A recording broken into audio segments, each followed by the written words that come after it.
Hey, welcome to Graphic Policy Television GPTV. It's Tuesday, and we've got an early review of Marvel Comics Presents #1 out this Wednesday, January 16th. Marvel's hooked us up with this review copy, and it has 3 different stories within. We're going to kind of talk about all 3 of them really quick, but before we start that, I want to say that Marvel Comics Presents is a comic that I remember growing up. In 1988, Marvel Comics Presents #1 came out, and Wolverine kind of going like this, and there was like a weird kind of flash off his claws, and it didn't really make a whole lot of sense, and to this day, etched in my mind is him chomping on that cigar in that story. I still have my copy, I still have my run, which should go pretty far into the series.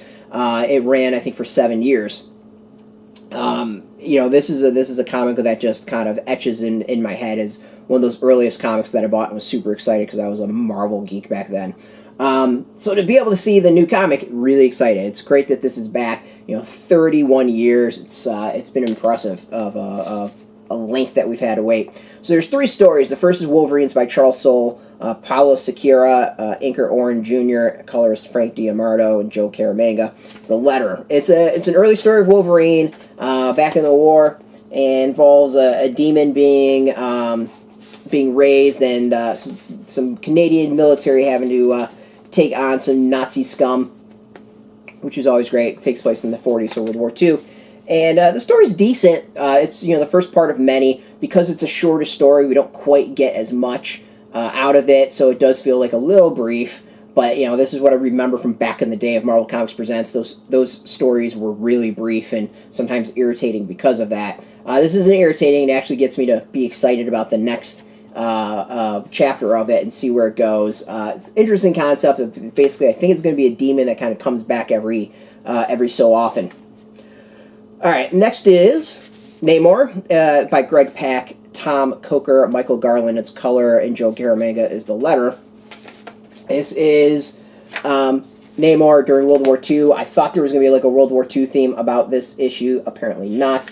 And it has him kind of dealing with a whole bunch of stuff during World War II, some fighting some Nazis, and he kind of has to get talked into doing some battle.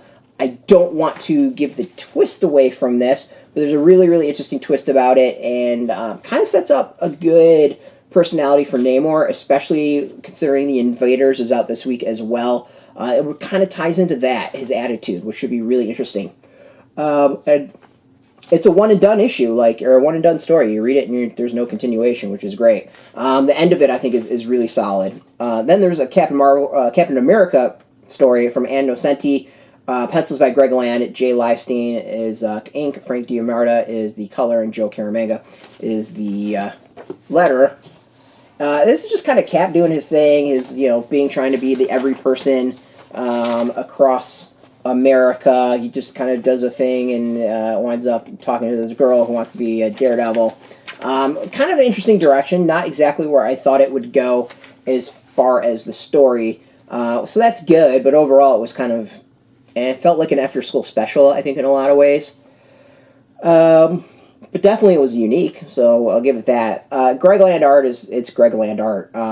She's got looks on her face that doesn't quite make sense. There's some panels that don't really make sense. I mean, Land is, I think, a very hit-and-miss artist. The characters definitely have issues looking like each other, face-wise, and there's just some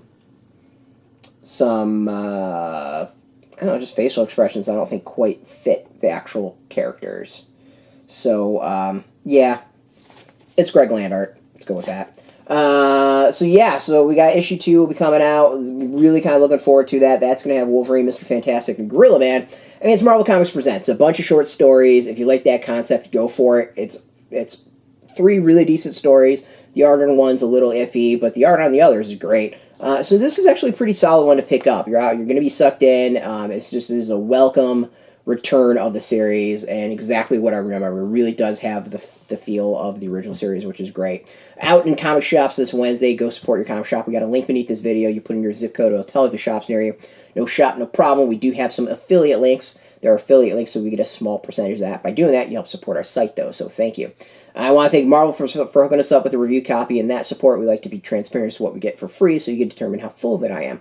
Also, I'd like to thank you for watching. Now, if you're into Marvel, comics in general, check us out every single day at graphicpolicy.com. We're on Twitter, Facebook, YouTube, Tumblr, all at Graphic Policy, keeping it nice and consistent. Until next time, keep reading those comics, and keep it geeky.